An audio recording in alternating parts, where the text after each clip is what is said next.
అందరికీ నమస్కారం. మేము కొత్తగా సనాతన ధర్మం అనే యూట్యూబ్ ఛానల్ని ప్రారంభించాం. మా వీడియోస్ చూసి అవి నచ్చినట్లయితే లైక్ చేసి, షేర్ చేసి, సబ్స్క్రైబ్ చేయవలసిందిగా కోరుతున్నాము. మన సనాతన ధర్మం గురించి ఈరోజు మన మిత్రులు శ్రేయోభిలాషి అయిన సతీష్ గారి మాటల్లో తెలుసుకుందాం.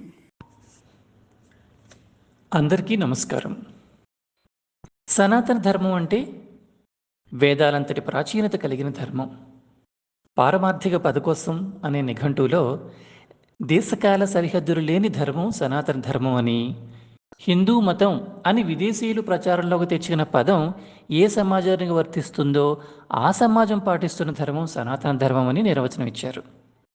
మీరు కానీ గమనిస్తే వ్యక్తి ప్రవర్తనని, సమాజం కట్టుబాట్లని సనాతన ధర్మం నియంత్రిస్తుందని తెలుసుకోవచ్చు. సనాతనం అంటే నిత్యమైనది, ఏమనాటికి మారనిది అని అర్థం. ఎప్పుడు ఉండేది ఏమిటో తెలియాలి కదా. అది కూడా శాశ్వతమైనది, ప్రాచీనమైనది అనేటువంటిది ఏది అంటే బ్రహ్మం అని నిఘంటువులు చెప్తున్నాయి. మళ్ళీ ఈ బ్రహ్మం అంటే ఏమిటి అనే ప్రశ్న ఉదయిస్తుంది కదా. బ్రహ్మం అంటే పరమాత్మ, అదే వేదం. అంటే వేదానికి బ్రహ్మానికి అభేదం అన్నమాట. అంటే రెండూ ఒకటే. రెండూ ఒకటే అయిన వేదం అంటే ఇది ఇలా ఉండాలి అని తెలియజేసేది, కనుక అది వేదమైంది. వేదయతీతి వేద అని పెద్దలు చెప్పిన మాట వినే ఉంటారు. తెలియజేసేది కనుక అది వేదమైంది. మరి ఏమిటి తెలియజేస్తుంది ఇది? జ్ఞానాన్ని అందిస్తూ ధర్మం అంటే ఇలా నడుచుకోవాలి సుమా అని తెలియజేస్తుంది. ఏతావాత ధర్మం అంటే చేయదగ్గ పని గురించి చెబుతూ, దాన్ని ఎలా చేయాలో కూడా చెబుతూ, ఎప్పుడు చేయాలో వివరిస్తూ, ఎవరెవరెలా నడుచుకోవాలో తెలియపరుస్తూ ఉంటుంది. అది ధర్మం. అందుకే ధర్మం అనేది మనిషి జీవన విధానాన్ని గురించి అతనికే తెలియజేస్తుంది అని మనం అర్థం చేసుకోవాలి. ఏనాటికి మారనిది ధర్మం ఎలా అవుతుంది అనే సందేహం వస్తుంది కదా. ఏనాటికి మారనిది, అప్పుడెప్పుడో చెప్పినట్టే ఇప్పుడు నడుచుకోవాలని కట్టడి చేసేది, గీటు దాటవద్దు సుమా అని చెప్పేది ధర్మం ఎలా అవుతుంది? కాలధర్మం ప్రకారం మార్పులు చేర్పులు చేయకుండా మొండిగా వేదం చెప్పినట్టే చేసి తీరాలి అని అంటే ఎలా అనే సందేహం రావాలి. ప్రశ్నలోంచే సమాధానం పుడుతుంది. తర్కం లేని ప్రశ్నలు వేయటం, అసలు ప్రశ్న అన్నది తలెత్తకుండా పుస్తకంలో ఉన్నది చదివి పరీక్షల్లో రాసి మార్కులు తెచ్చుకుని పట్టా చేతికి రాగానే అంతటితో చదువు అయిపోతుంది అని అనుకుంటే తప్పు కదా. చదివి సంపాదించిన తెలివిని, జ్ఞానాన్ని, యుక్తాయుక్త విచక్షణని మనలో కలిగించిన చదువు ఏదైతే ఉందో దాన్ని జీవితంలో పాటిస్తూ, సమాజంలో అందరితో పాటు ఉన్నాం కాబట్టి దాన్ని ఆచరిస్తూ నలుగురి ప్రయోజనానికి ఉపయోగించడమే కదా చదువు యొక్క పరమార్థం.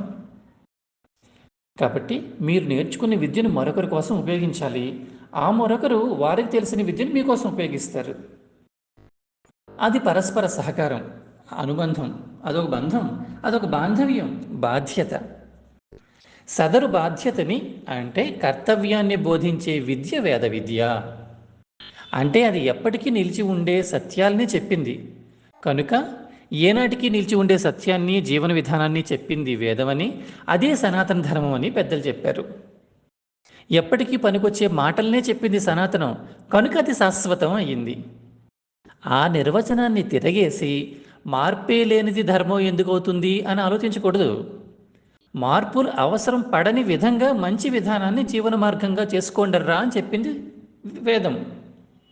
కనుక అది ధర్మంగా మనం పాటిస్తున్నాం కనుక అది సత్యమైంది, శాశ్వతమైంది. కాబట్టి సనాతన ధర్మం అంటే శాశ్వతమైన జీవన విలువల్ని బోధించిన మార్గం అని అర్థం చేసుకోవాలి.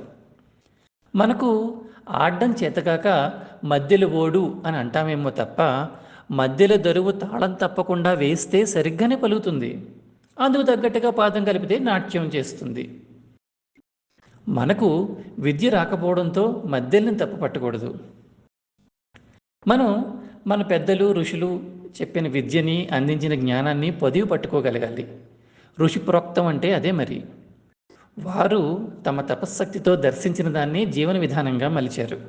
తపస్సు అంటే తీవ్రమైన ధ్యానం. ఆ ధ్యానం ద్వారా వాళ్ళు తెలుసుకున్నది బ్రహ్మాన్ని. బ్రహ్మం అంటే శాశ్వతమైన ఉనికి, సర్వోన్నతమైన ఉనికి, అదే పరమాత్మ. ఇక్కడ పరమాత్మ అంటే మనిషి కంటే గొప్పవాడైన దేవుడా, ఈ లోకాన్ని సృష్టించిన సృష్టికర్త, దేవాధిదేవుడు అని మనం పిలుచుకునే సర్వాంతర్యామ, పరమాత్మ అనే అతడు లేదా ఆమె ఎవరు? పరమాత్మ అనేది ఏమిటి?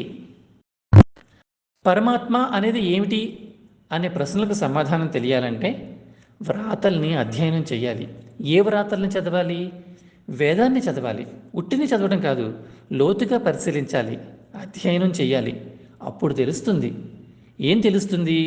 పరమాత్మ అంటే మనం సాధారణంగా అనుకునే దేవుడు, దేవత, శివుడు, విష్ణువు, బ్రహ్మ, పార్వతి, వినాయకుడు, లక్ష్మి, ఇంద్రాది దేవతలు అని కాదు.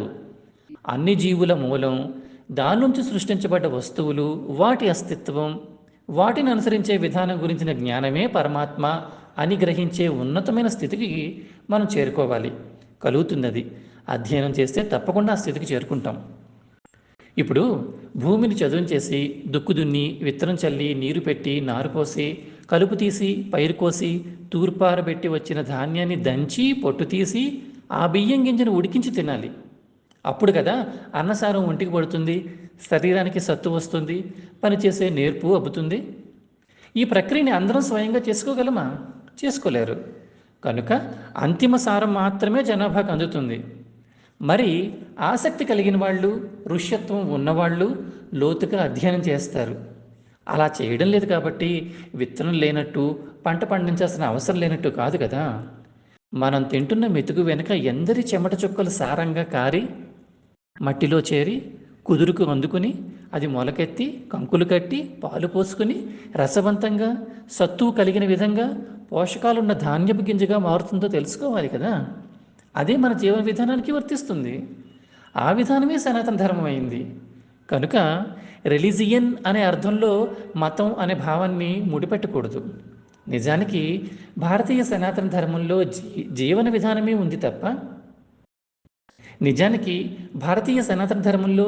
విధానమే ఉంది తప్ప ఇప్పటి మతం అని పిలుచుకుంటున్న రిలీజియన్ లేదు.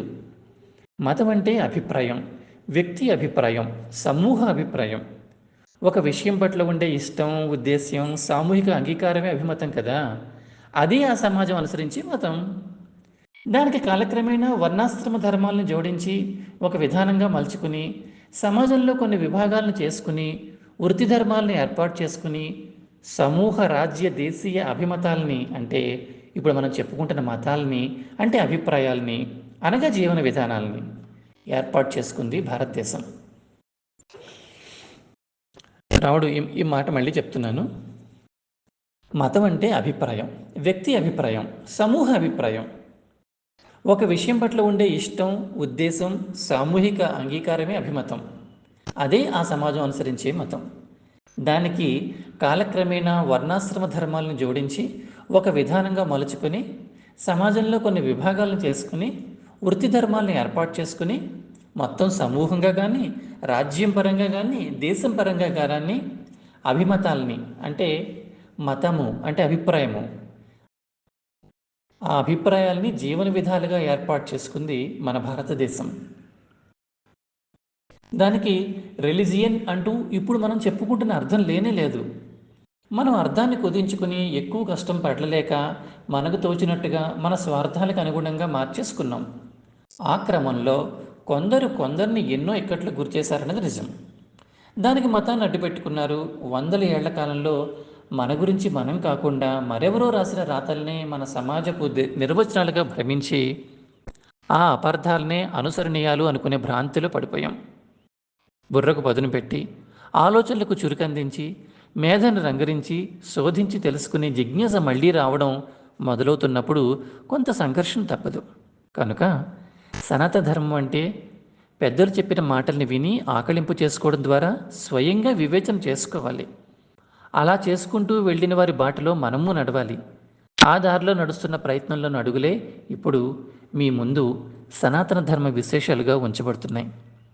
ఈ మన ప్రయత్నానికి మీ అందరి ఆశీస్సుల్ని ఆశిస్తున్నాం. ఇప్పుడు చెప్పండి, ధర్మం అంటే ఏమిటి? మనకు తెలిసిందే. ధర్మం అంటే విధి, న్యాయం, స్వభావం, ఆచారం. స్వధర్మమే శ్రేయోదాయకం, పరధర్మం భయావహం అని పెద్దలు ఎప్పుడో చెప్పారు. తన లోపలి ప్రకృతి, తన ఇంట్లో పద్ధతి, తన కులధర్మం, తన శీలం, తన రూపం, తనకే సొంతమైన ప్రకృతి, తన సొంత తత్వం ఏదైతే ఉందో అదే స్వధర్మం. ఆ ధర్మాన్ని పాటించడమే ఎవరికైనా మంచిది. అందుకే ఎక్కువ వివరణ ఇస్తే సాధారణ మనిషి గందరగోళానికి గురై అసలు ధర్మాన్నే వదిలేస్తాడని చెప్పి వేద విహిత సదాచారమే స్వధర్మం అని చెప్పారు పెద్దవాళ్ళు. అంటే తర్వాత తర్వాత మనుషులు దారి తప్పిన స్వభావాలను వీటిల్లో చొప్పించి సిసలైన నిర్వచనాల్ని ప్రక్కదారి పట్టించి మనుషులు గాడి తప్పి చాలా దూరం వచ్చేసారు కనుక మన మూలాల్ని మరలా మరలా వెతుక్కుంటున్నాం. ఎందరెందరో తమ మేధకు పదును పెట్టి ఎన్నో విశేషాలు తెలియజేస్తున్నారు. ఆ ప్రయత్నానికి జోడింపుగానే మన ఈ సనాతన ధర్మం తన ఎరుకలోని సత్యాలను అందించేందుకు ప్రయత్నం చేస్తోంది. ఈ ప్రయత్నానికి మీరు తోడుగా ఉంటారని ఆశిస్తోంది. ధర్మో రక్షతి రక్షితః. జై భారత్.